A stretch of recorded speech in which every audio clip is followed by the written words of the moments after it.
Wat heeft deze man met Zeeland te maken? Hoe zorgde zijn achterneef ervoor dat de Zeeuwse hoofdstad nog altijd om het jaar op zijn kop staat? En is hun band met Zeeland wel zo hecht als we willen geloven? In deze video hebben we het over de Amerikaanse presidentsfamilie Roosevelt en hun band met Zeeland. En we vertellen je over het nalatenschap van een van die presidenten. De 4 vrijheden waar belangrijke onderscheidingen voor worden uitgereikt.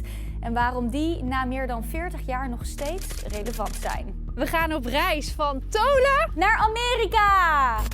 Oh, of nou ja, niet echt.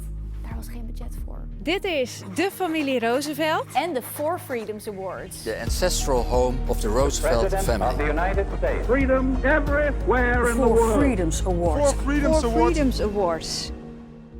We beginnen dit verhaal op Tolen. In deze polder stond rond het jaar 1500 een boerderij genaamd het Roosevelt. En die boerderij stond waarschijnlijk ongeveer hier. Door de jaren heen woonden daar verschillende families. En het was in die tijd niet ongebruikelijk om de naam van de plek waar je woont ook als achternaam te gebruiken. En zo kon het dus zomaar gebeuren dat je op het Roosevelt heette. Dus deze mensen zouden Tulpenveld hebben geheten. Je snapt het.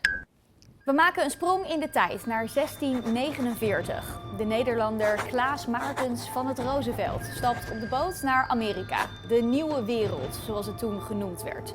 Hij kocht een boerderij in Nieuw-Amsterdam, nu New York. Hier ging hij wonen, in Manhattan. Hoewel het er toen nog ietsje anders uitzag. Zoiets waarschijnlijk. Van het Roosevelt kreeg een heleboel nakomelingen. En in 1858 wordt in de familie een jongetje geboren, Teddy. Het koosnaampje van Theodore Roosevelt, die in 1901 president wordt van de Verenigde Staten. Deze man dus. Op Tolen dachten ze al snel, van wie ben je er eentje? Roosevelt? Die naam kennen we nog wel. Maar veel aandacht werd er op dat moment niet aan besteed. 1882. In een andere tak van de familie Roosevelt wordt ook een jongetje geboren. Een verre achterneef van Teddy. Het is Franklin Delano Roosevelt. En ook hij zal later president worden van de Verenigde Staten.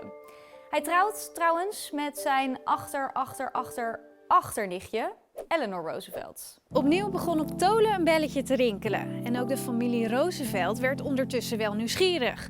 Wie was toch die voorvader die op de boot stapte naar Amerika? En waar kwam hij vandaan? Onderzoek naar de roots van de familie Roosevelt begon.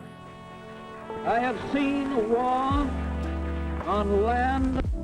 Op 6 januari 1941 houdt Franklin Delano Roosevelt, of FDR zoals die ook wel wordt genoemd, de jaarlijkse State of the Union, een toespraak voor het Amerikaanse volk. In Europa is de Tweede Wereldoorlog vol aan de gang en niet veel later zal ook Amerika zich mengen in de strijd. En juist daarom maakt deze speech zoveel indruk. First is freedom of speech and expression everywhere in the world. The second is freedom of every person to worship God in his own way. Third is freedom from want. The fourth is freedom from fear. FDR heeft het in deze speech over de 4 freedoms, de 4 vrijheden. De eerste is freedom of speech. Dat betekent dat je openlijk je eigen mening mag uitdragen zonder dat je daarvoor gestraft wordt. Daar zit natuurlijk wel een grens aan. Haatzaaien of aanzetten tot geweld gaat bijvoorbeeld te ver. De tweede is freedom of worship. Dat betekent dat je je eigen religie mag uitkiezen en mag uitdragen. De derde is freedom from fear. Dat je vrij bent en veilig. En de laatste is freedom from want. Dat je toegang hebt tot alle basisbehoeften, zoals eten, drinkwater, een dak boven je hoofd, maar ook onderwijs en sociale zekerheid. Die woorden van FDR werden wereldberoemd. Verhalen over de voorouders van de Roosevelts deden nog steeds de ronde. En er waren verschillende theorieën over wie nou die Klaas Maartens van Roosevelt was.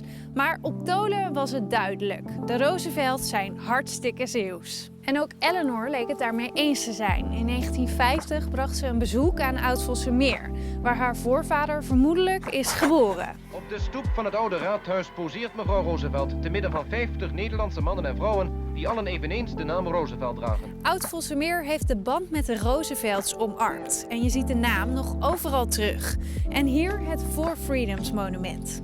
En die Four Freedoms komen ook terug in Middelburg. In 1982 werden daar voor het eerst de Four Freedoms Awards uitgereikt. De Four Freedoms Awards. Four Freedoms Awards. Onderscheidingen voor mensen of organisaties die zich op een bijzondere manier inzetten voor die 4 vrijheden waar FDR het over had. Sindsdien worden ze om het jaar in Middelburg uitgereikt en in de andere jaren in New York. Misschien ken je wel een paar mensen die zo'n onderscheiding hebben gekregen. De Dalai Lama bijvoorbeeld, de spirituele leider van het Tibetaanse boeddhisme.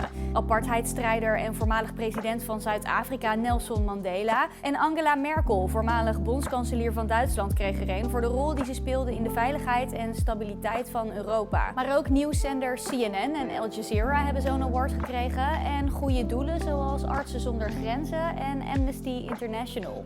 In 2026 wordt de overkoepelende award uitgereikt aan de Oekraïense president Zelensky en het Oekraïense volk voor hun strijd tegen Rusland voor vrijheid en onafhankelijkheid. Onderzoekers hebben zich trouwens gestort op de herkomst van de familie Roosevelt.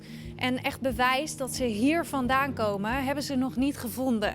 Of de familie Roosevelt dus echt Zeeuws is, zullen we misschien wel nooit weten. Maar wat wel zeker is dat de band tussen Zeeland en de Roosevelts sterk is. Bijvoorbeeld door de bezoeken van Eleanor en het uitreiken van de Four Freedoms Awards. En die band, die is niet te breken. Het is inmiddels meer dan 80 jaar geleden dat Franklin D. Roosevelt die beroemde 4 vrijheden voor het eerst uitsprak. En meer dan 40 jaar geleden dat de eerste awards werden uitgereikt.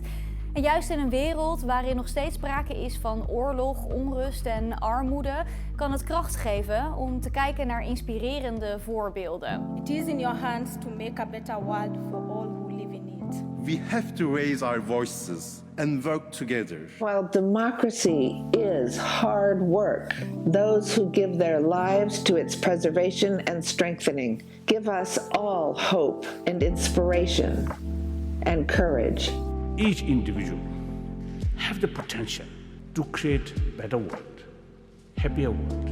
En misschien is dat het belangrijkste verhaal. There can be no end save victory.